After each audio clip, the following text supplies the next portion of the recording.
You see, the thing is, we have 4 kids, but we homeschool. So our kids don't get up until maybe 9 or 9:30. So Ryan and I usually are up, have had breakfast, coffee, cardio done, and he's already away by the time the kids have even woken. But I usually like to be at my desk by about 9:30 at the latest. Once they get up, I spend some time with them. I make them some breakfast, and then my housekeeper, Lorraine, usually arrives at about 9:30, and then I get to my desk. But it's always active in the morning. It's always active. But if it's an off season and I'm not doing cardio, I usually like to get up and work early.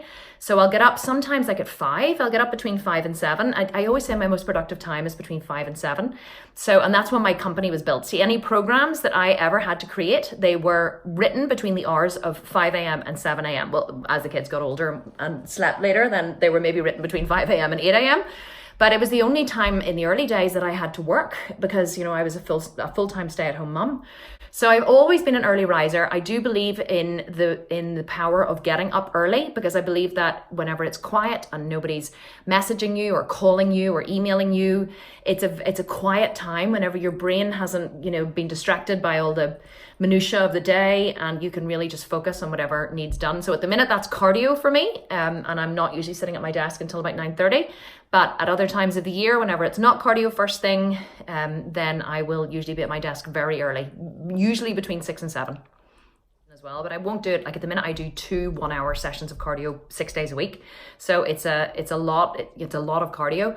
But while I'm on the Stairmaster, because it's slow, steady cardio, that's when I check in with all my groups. I will post on Instagram, and then I, check in with messages. I reply to Facebook comments. I sometimes edit videos, edit fitness videos, or, just very simple ones for YouTube.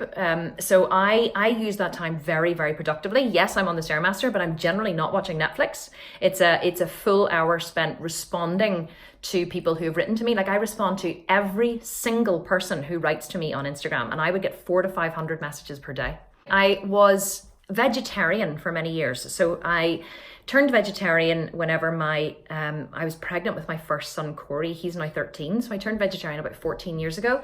And I actually I seem to turn things for entirely the wrong reasons. I always say it's better to do the right thing for the wrong reason. But I went vegetarian years ago because I had started, one of my best friends at the time, who I was working very closely with, and we were starting a company together, was vegetarian. And I greatly looked up to and admired her. And she would talk an awful lot about how, being, a meat eater wasn't sustainable and it was bad for the environment. And she had all of these many, many reasons for why she was, vegetarian. And so I thought, yeah, I'm going to become vegetarian too. So I became vegetarian as well because she was a vegetarian, which was entirely the wrong reason to do it, but I did it anyway. But then as I learned more and more about vegetarianism, and as I really began to look into the ecosystem and the effect of, eating animals has on global warming, it's like the animal industry is responsible for far more CO2 emissions than the aviation industry ever will be.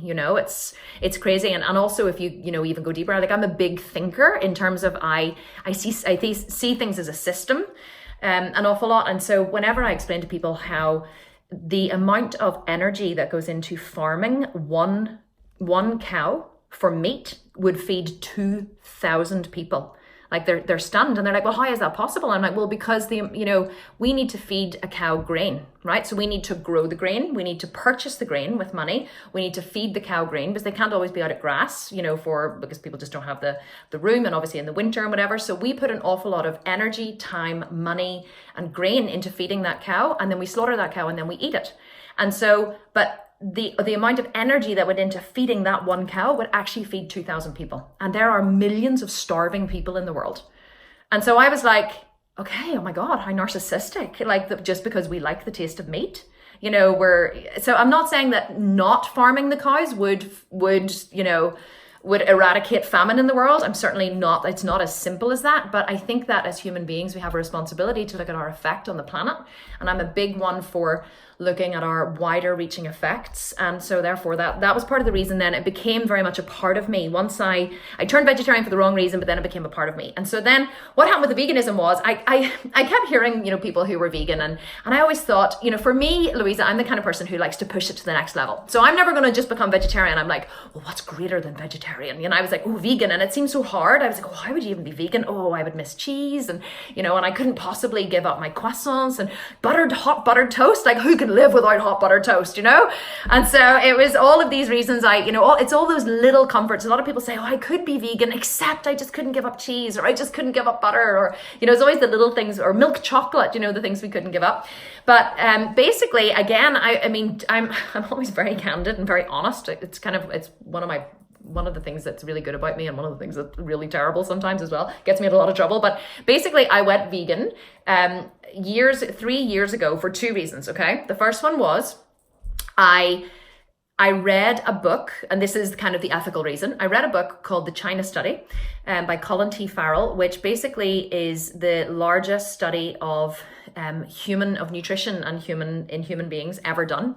And basically it showed beyond all scientific doubt that eating animal protein and eating a diet higher than 15% animal protein promotes cancer growth in the body, and that you can actually turn on and turn off cancer growth by increasing animal protein over 15% and decreasing it below 15%. And they showed the studies all around the world of, the causes, the ones that had the biggest amount of heart disease and cancer, and the very direct links. And I looked at it and I was like, okay, I'm a very logical, very scientific person in how I think. And I thought, I want to live a long and healthy life.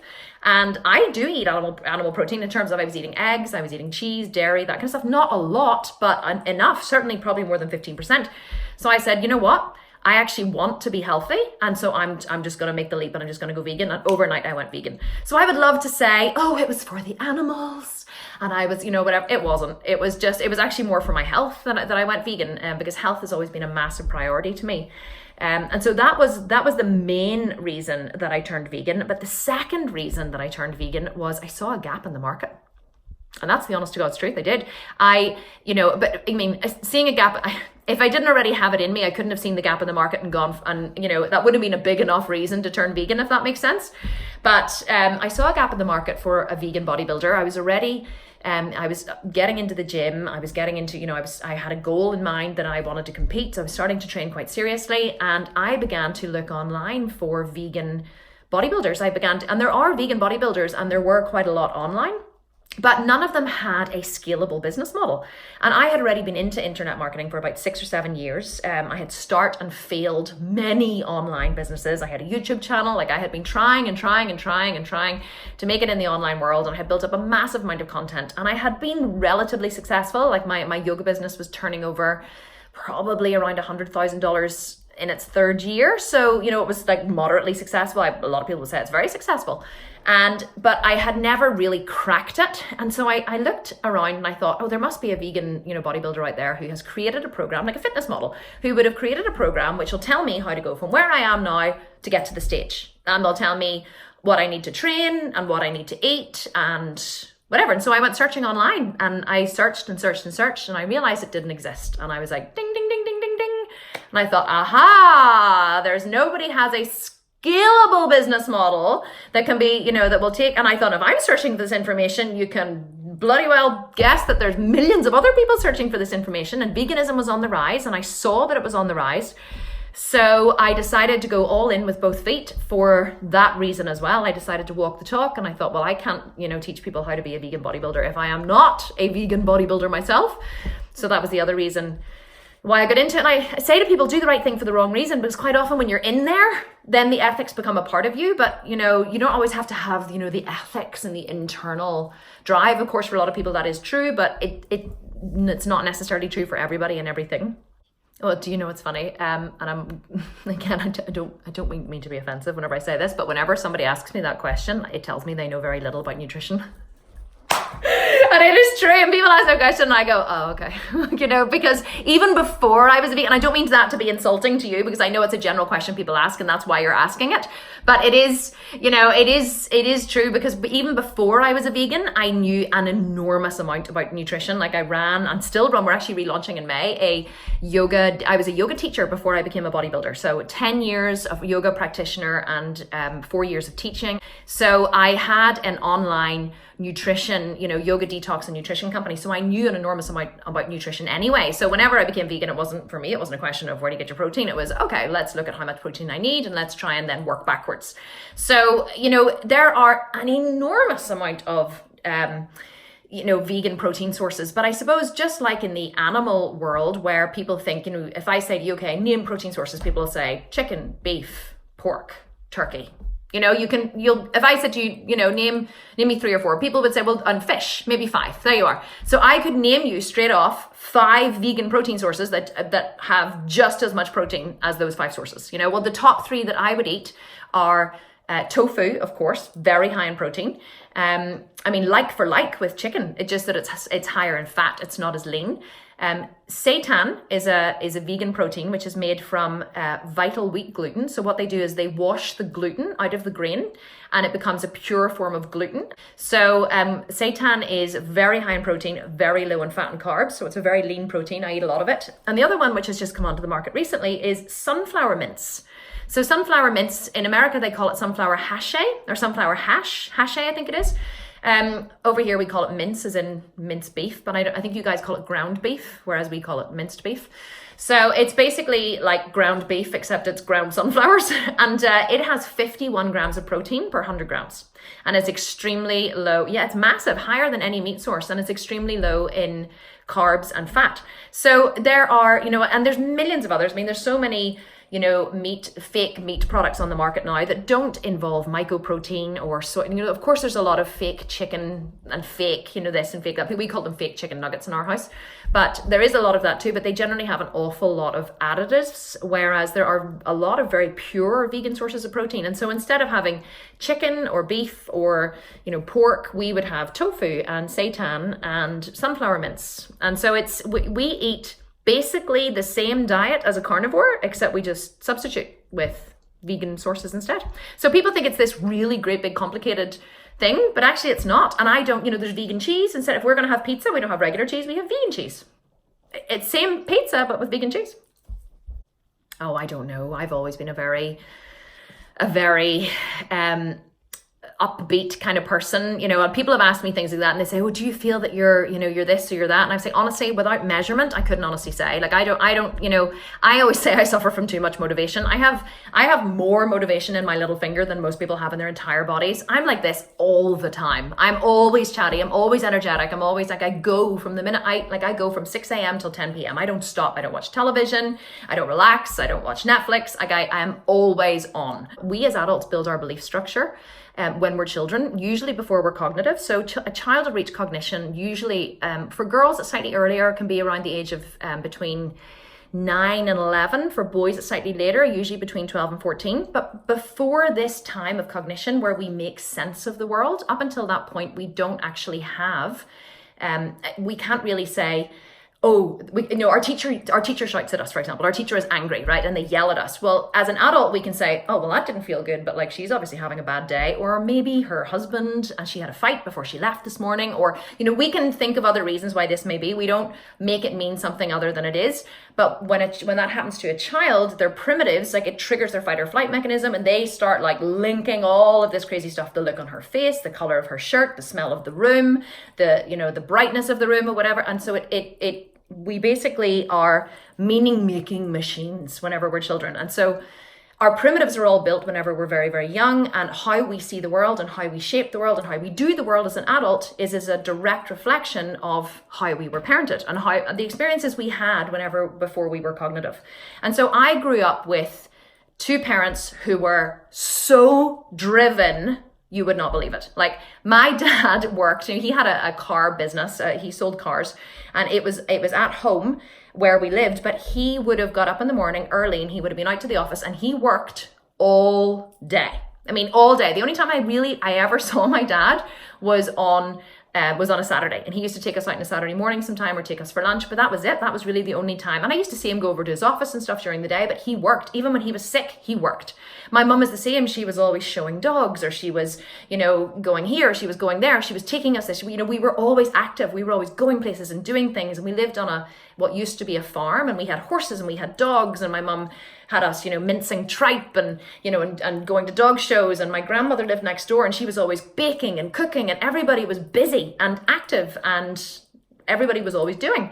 So we became, my sisters and I, very, very good at, we're all highly motivated, and we're all extremely I wouldn't even say it's not energetic. It's just we're all very efficient and we're all very motivated and we just get stuff done. We're just, you know, we never got a day off school. If we had to be dying. I mean, my mom used to say, go to school anyway, and if you're still sick at lunchtime, call me and I'll come and get you. You know, we had to be like a temperature of 104 to get off school. So we taught the work ethic of you just get up and you get it done and you don't make excuses. And you don't cry, you just, life's tough. So, and really nobody cares, work harder. You know, but we had a very loving upbringing, but it really was it was that, you know, it was that. And so I think that's where I learned to just do a lot. It's an interesting question. I am generally extremely focused. I am very, very driven. I'm always working towards something. And when I'm not working towards something, or when I find myself in a lull, then I find that I have to find something to work towards. Like my family always laugh and they always say that, you know, even if we take it out into the bigger picture, right into the macro, you know, I am the kind of person that when I take something on, I just don't take it on. I do it 120%. Like if I'm not just going to go to the gym, I'm going to be the world's most famous vegan bodybuilder. Do you know what I mean? It's like, you know, and I was the same whenever I started to do yoga. I'm not just going to go to a yoga class. I'm going to become the UK's most prolific yoga teacher. That's just who I am. So I always have this ultimate goal in my mind that I'm working towards. So I suppose every single project that I take on, and truly that is actually my goal that I'm, you know, somebody said to me, you know, recently, oh, Kim, what is it that you want? And I was like, simple. I want to be the world's most famous vegan bodybuilder. And they were like, of course you do. Of course you do, Kim. And I was like, no, it's true, I do.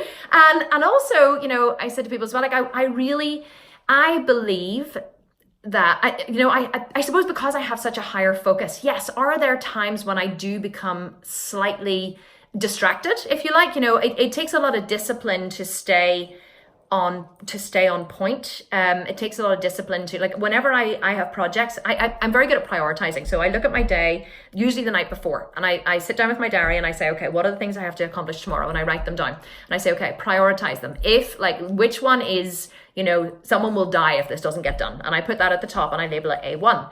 And then I work through them in that way. So I know that if I only have to accomplish one thing tomorrow, that thing is getting done. And so then once I have that in my mind, then I clear my schedule or I make arrangements in order to get that one thing done. So whenever there's a deadline looming, I have an amazing project manager in the business, Flora.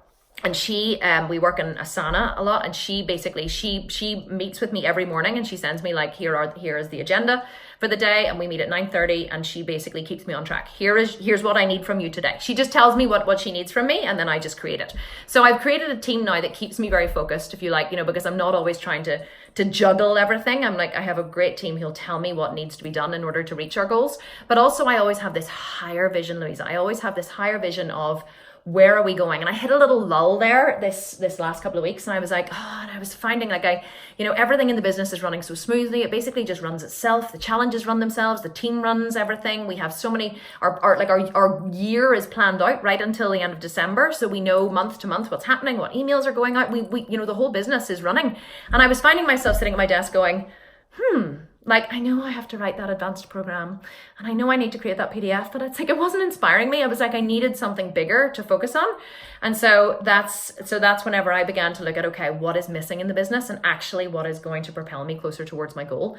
And once I started asking those questions, the answers just started coming, like flying in, and I realized what we needed to do. So literally in this last week, we have made an enormous shift in the business, which basically means you are going to see me, Kim Constable, literally on every single social media channel.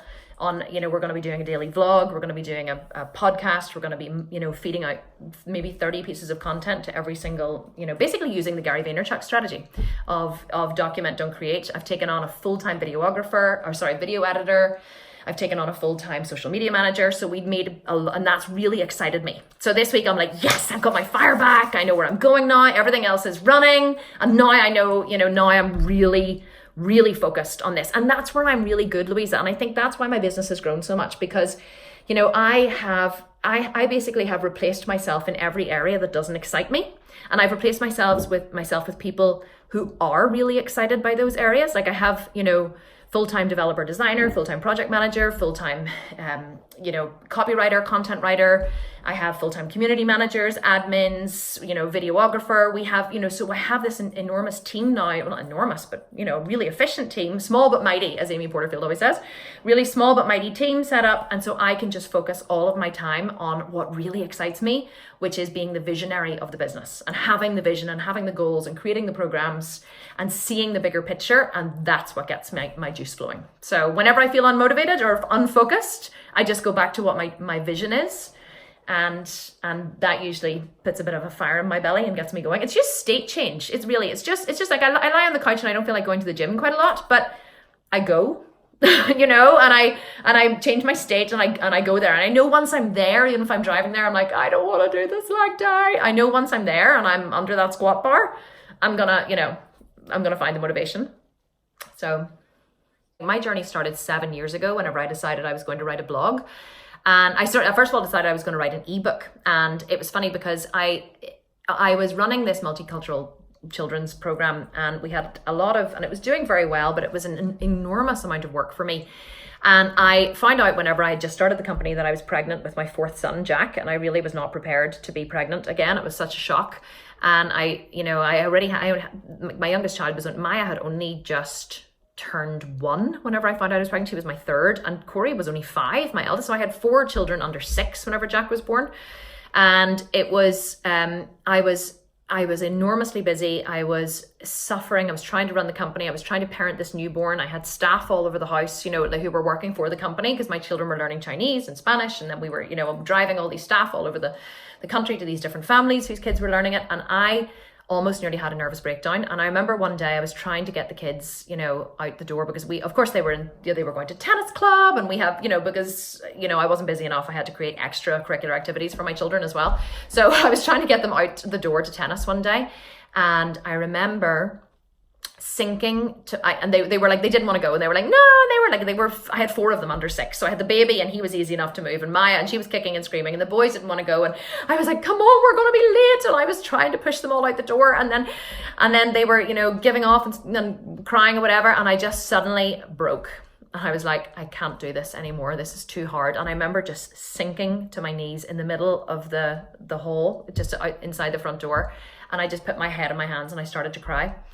And of course the kids were really shocked because they had never seen me like that, cry. And they all came over and they were going, Mommy, are you okay? Are you okay? And they were all patting me. And I was like sitting in the middle of the hall, just my head in my hands, just like sobbing. And so we didn't go to tennis that day. And my husband came home and he was like, are you okay? And I was like, I'm really not okay. I'm actually just broken. I just can't do this anymore. I said, I can't run this company. Jack was only like 4 weeks old or something. I was breastfeeding, sleepless nights, and trying to, cook dinner for everybody. I didn't have a housekeeper or anyone to help me at that time. It was awful. It was just awful. But it was good because it was the turning point. And so that's when I thought there has to be an easier way to make money. So somebody had told me that, this is, you're talking, this is Jack was born in 2011. So this is 2011. So the internet was really just taking off then, and people were only really starting to start blogs and that kind of stuff. And so I thought to myself, I know what I'll do. I'll write an ebook, because I'd heard that if you write an ebook and sell it, then you can make lots of residual income. So my foray into trying to think about writing an ebook or figuring out, that whole thing led me into maybe I'll start a blog. So I thought, oh, this blogging thing seems really cool. So I started a blog. That's how the whole thing started. I started a blog and I committed to blogging every single day for a year, because I told you when I do something, I don't just do it. I was still running my company and I started this blog and I was like, I'm going to blog every single day for a year, because I knew that getting yourself out there and getting that amount of exposure and being that committed to something was really what it took for it to be successful. So I wrote every single day for a year and I started to really push hard in the blogging world, and I had quite a lot of success with it. I had quite a big subscriber list. I built up about 30,000 people on my subscriber list, because I was blogging about family and business and just like my life.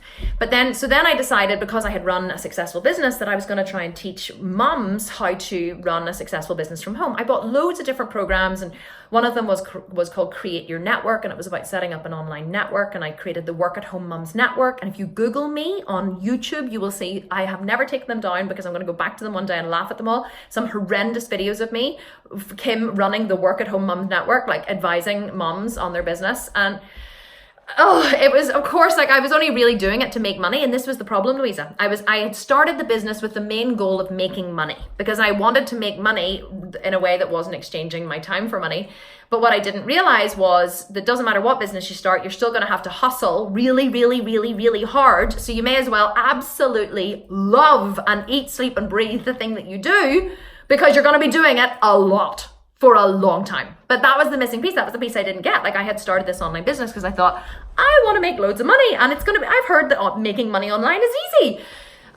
So I hustled and hustled and hustled for, I would say, a good 5 years before I finally realized that the Work at Home Mums Network was really never going to make me a lot of money. But I learned a massive, massive amount in the process, because I basically spent 5 years learning. I learned everything about copywriting, and I took B School, Marie Forleo's B School, and I learned about, email lists, and I watched everything about Pinterest and Facebook. And like I learned an enormous amount about online, and then I gave it all up. And I lost my subscriber list.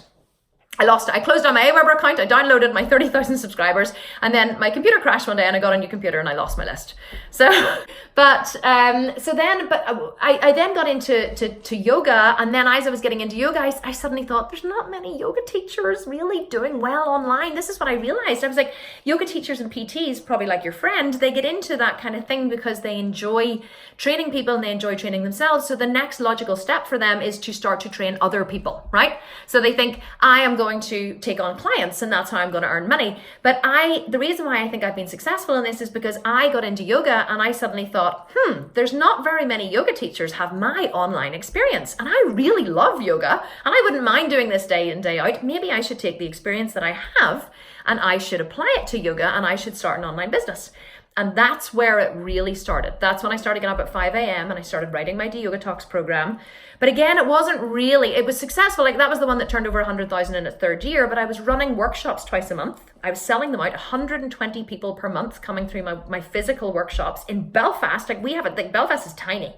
So that was, but I was selling them all through Facebook ads. I'd taken a Facebook ads course, so I knew pretty much, I knew a lot about Facebook ads.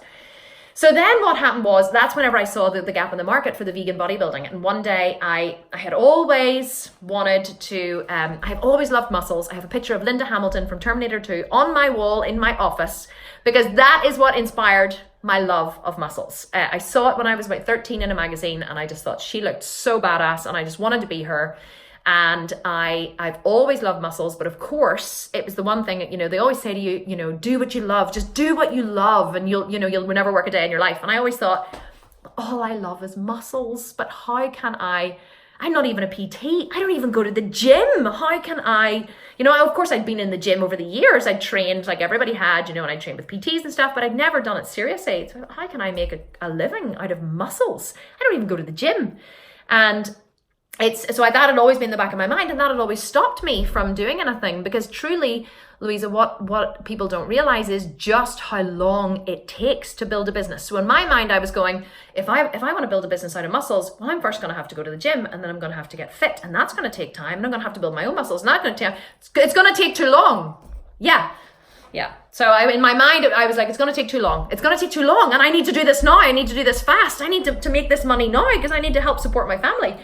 And so of course, all those years procrastinating, if I had just done what I loved all along, it would have probably happened much faster for me. Because when I decided that I was going to go to the gym, because I just looked in the mirror one day and I looked at my 37-year-old saggy butt, and I realized that if I didn't fill it with muscle, it was just going to get saggier.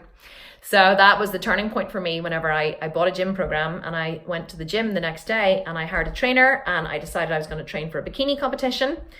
And then that's when I started looking for my for an online program, which didn't exist. So I started to document my entire journey and create my program as I was doing it. So as I did the program, and as I got myself to the stage, I documented my entire journey, and then I made that into a program to sell online. Yeah, you have to be willing to do what others aren't. I have taken on a mentor role inadvertently with there's a guy who used to look after my kids. He's young, he's, you know, he loves going to the gym. You've probably seen him on my Instagram. If you follow me on Instagram, his name's Rory. And he wrote to me recently and he was like, he said to me, can you give me any tips? I really want to do, you know, what you do. I really want to get in. I'm just about to graduate my PT exam. He's only 18 and I really want to do what you do. You know, can you give me any tips? And I said, Rory, that's the $1 million question. I said, everybody wants to do what I do. I said, I can't even write some tips. I said, but here's a tip for you. I said, be here tomorrow morning at 9 a.m. But what I say to him all the time is, Rory, you need to be willing to go the extra mile. You know, and I say this to him, I said, you have to be willing to do what no one else is doing. And, you know, and he'll write a caption, I'll say, Rory, that was lazy. You know, it was lazy. You didn't even go back and check it. So look at the formatting. The formatting's all over the place. You need to go back in and you need to read everything. Once you've posted it, you need to proofread it and you need to check the formatting. And if it's wrong, then, or it's incorrect, you need to fix it. I said, you've written your, Y-O-U-R, it should be Y-O-U''R-E. It's U-R, short for U-R. I said, don't be lazy. You know, don't write your U-R-E, write the full word, Rory. You know, I'm always on his case. And I said to him, I know I'm hard on you and I know I'm on your case. I said, but I'm on your case for a reason. And that is because I want you to succeed and I'm telling you what it takes to succeed, and that is you have to be willing to get up earlier than everybody else, go to bed later than everybody else, sacrifice your time for everybody else. You know, he was supposed to come training yesterday and he said, oh, I'm not going to train today because, you know, my friend's home from uni, I'm going to train with him. And I gave him so much shit about it. And I was like, oh really? You're turning down the chance to train with one of the best bodybuilders in the world, who is my trainer, Mark, who's like one of the most prolific bodybuilders in the world, like has won every major title in his federation, and the Sculpted Vegan, because your mate's home from uni. Seriously, Rory? Like, seriously? Where do your priorities lie? Now, don't get me wrong. I'm not, and some people are like, oh, that's terribly hard. And he knows I am joking in inverted commas, and I am, but I'm also reminding him of, you know, you need to be willing to, I said, Rory, there are hundreds, if not thousands of people would step into your place tomorrow, Rory, and literally live at my house if I ask them to, because they just want the opportunity to learn what it is that I'm doing. I said, but you know, and I gave him a big smackdown one day in the car and I said, you don't understand the opportunity I'm putting in front of you. I said to him one day, you see, I wanted him to do an hour on a specific topic. I said, you know, work for an hour a day on this topic. So then I noticed that it wasn't being, you know, there were loads of things that weren't being done. And I called him and I said, what is going on? Like, why is this not being finished? And he said, oh, because the hour was up. I said, what do you mean the hour was up? And he said, well, you know, you told me to do 60 minutes, so I was just doing 60 minutes. And I was like, oh my God, you are so schooled. This is why I don't send my kids to school. I was like, when the bell goes, the work stops. I said, so because I told you 60 minutes, I said, Rory, do you think I can't afford to pay you more money? And he said, well, no, I think you probably can. I said, why in God's name would you stop at an hour if the job wasn't finished? Why would you not just keep going and not even charge me for the extra time, but just do it because you're the kind of person who finishes the job? You know, and that's what's missing, Louisa. That's what's missing in our society. And that's what pisses me off. You know, I'm like, I want to shake the millennials and say, work, God damn it, you know, go the extra mile. It's what gets you noticed. It's what gets people to sit up and pay attention to you. It's what gets people to trust that you're the person to get the job done. Is it more effort? Yes. Will you always get paid for it? No. Will you even get a word of thanks for it? Probably not. But you know what you'll get? You'll get more experience. You'll get more belief in yourself. You'll go further and faster and longer than everybody else. And that's what makes you successful. Going the extra mile when no one else is willing to. I had a vision. I decided, I only started my Instagram account 18 months ago. So I've gone from 0 to 134,000 in 18 months. And that's just because I had the intention, Louisa, and I knew where I wanted to go. So in the beginning, I thought, well, I want to have an account like, it was like Emily Skye or Anita Herbert, like, and they still have millions and millions of followers. I'm still way behind them. But I was like, I want to have a massive Instagram account. So I looked at all the Instagram accounts that I followed and I thought, well, what is it that they do that is consistent amongst all of them? So, and I was like, they all post beautiful photos. Like, you know, they're not always photos that are, you know, they're not always professional photos, but they are photos of them looking hot, right? And nice lighting and whatever, bikini. So I thought, okay, I need to be more intentional with my photograph taking. I need to set up my photographs. I need to be more intentional with them. Secondly, they all had amazing bodies. And I was like, well, I need to work on that one. So I am working on that one. And as I get, you know, I'm going to figure out ways I can edit and I can, you know, fake it till you make it. And, you know, I did a lot of heavy editing in the beginning. and my early photos were absolutely horrendous. But I set out with my Instagram account with intention. So I didn't really care if nobody was watching me, or I didn't really care. In the beginning, it was just all our friends and family would have, liked your stuff and whatever. But that's unfortunately the point that most people need to get over, because in the beginning, when you start, before you have an audience, the only people that are watching what you're doing are your friends and family. And it's your friends and family are the ones who are going, oh my God, what are you doing? You look like a dick. Like, really? Like, I was told that a few times. I'm sorry, like, I have a terrible potty mouth. So, but I was really told, Kim, you just look like a bit of a dick at times. That's the only word I can think of to describe it. And, and it was hurtful because I was like, but and there were people who tried to stop me, and Ryan especially, people would, because I was taking all these half naked photos, like me in different stages of undress, trying to show off my muscles and my body. People would come up and they would say, Ryan would say, oh, do you know my wife? And they would say, oh, yeah, I follow her on Instagram, friends of friends, as it started to grow a little bit. And he would be like, oh, you didn't recognize her with her clothes on then? It was embarrassing for him to have this wife who had no following, nobody, no social proof, posting half naked pictures of herself on the internet. It wasn't easy. And it was hard for me then, because he, it's not that he wanted me to stop, but the whole thing just made him uncomfortable, and he didn't have my vision. He didn't know where I wanted to go with this business and this company. But all I could think of was, I know where I'm going with this, and I know how successful I'm going to make this, and I'm not going to let anything stop me. So everything I did was always geared towards this higher vision of, reaching loads of people, being an influencer on Instagram, and again, but it's not for a narcissistic. I always say, I want to be as wealthy as I can possibly be. And people laugh at me and they go, hi, you're not really supposed to say that, Kim. I'm like, I want to be the richest person that I've ever met. I want to be so filthy, stinking rich, you wouldn't even believe how rich I am. And they're like, I'm like, you really shouldn't say that out loud. I'm like, do you know why I want to be really rich? Because I know that I will do good with that money, because I am one of the good guys, and every single bone in my body is put towards saving the animals, being better to the planet, and being more compassionate to human beings, and having women work hard and build self-esteem and feel better about themselves. And everything that I do, and every ounce of effort I put forward, is about building a better world, about building happier, more joyful people. And the more money I have, the more influence I can spread, the more powerful I can be. So it's not some kind of narcissistic, I want to lie in the Maldives and sip cocktails, and fly in a private jet kind of thing. It's, I want every single dollar I make, I invest back into my business in order to reach more people, and that's what was my vision in the beginning. So I had a vision, and so I didn't let it stop me. So every time someone said, you shouldn't do this, or my God, look at you, I can't believe, she's doing that. And people did talk about me, but I just kept going, just kept thinking, no, I know where I'm going with this. I know where I'm going with this. I know where I'm going with this. And I just kept my eye on the ball, and I just kept moving forward. Yeah, you'll always trigger someone. And I love what Seth Godin says. He always used to say, people are going to judge you no matter what you do. So you either shrink back and don't be judged, or you put yourself out there and be judged. He says you really have two choices in life. You can put yourself out there and be judged, or you can not put yourself out there and not be judged.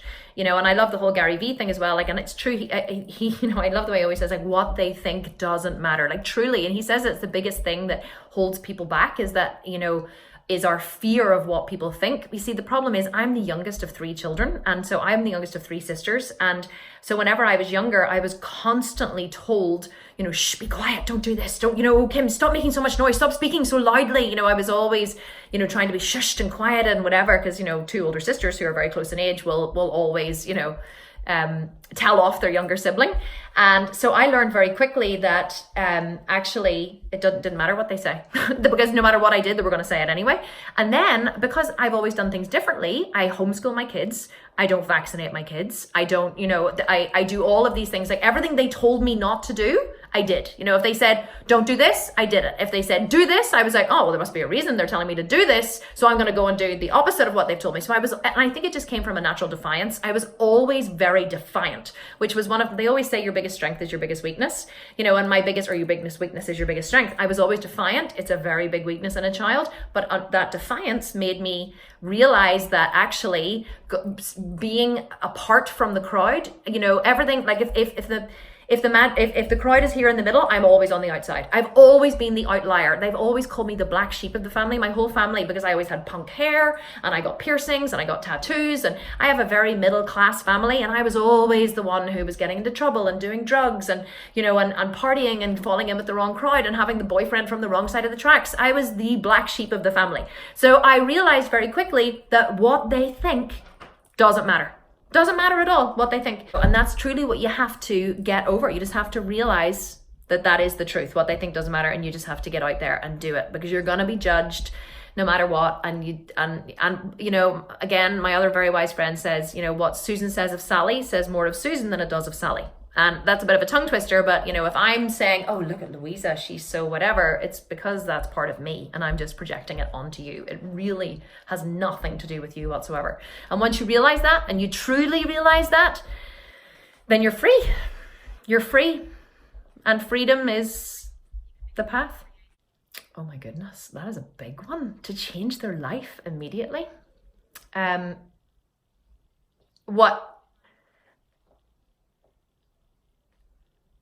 If someone, learn how to think for yourself. You need to go against the system. The system is schooled to have you think a certain way. Once you start stepping outside the system and thinking for yourself and asking the question why, and asking the question, who does this serve?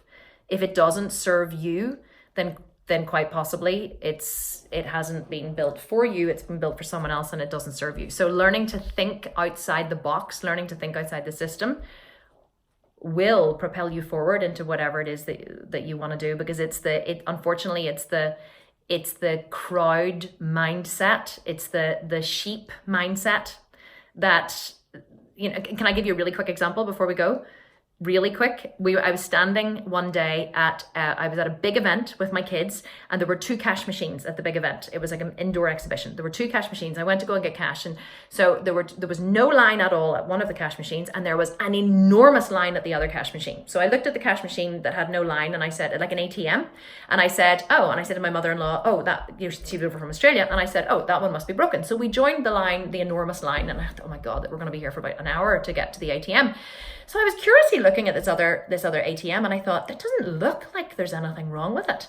And so we stood there for about another 5 minutes, and I said to my mother-in-law, you stay here a wee minute, I'm just going over. So I went over to the other ATM and I looked at it. There didn't seem to be anything wrong. I took my cash card, I put in, you know, my bank card, I tapped in my number, it gave me my money, and I turned around and looked at her and I was like, this ATM works. But everybody had assumed that because no one else was at the ATM, that it had worked. And there were people standing in this queue for like 30 minutes. Like, we were kind of mulling around for a while. Nobody even thought to go and try the ATM. And of course, then once they realized it worked for me, the rest of the line, you know, half of the line came over. And I said to my mother-in-law, this is why I don't send my kids to school. I said, that is a result of innate schooling. Standing in that line and not even questioning, not even venturing over to check, does it work, is the problem. We're all stuck in lives that we hate, doing jobs that we don't enjoy, to buy shit to please people that we don't even like, because we have this mindset. So that's the ATM example that I like to give. But so step outside that box and go and try the ATM that doesn't have a queue, and you might just be surprised.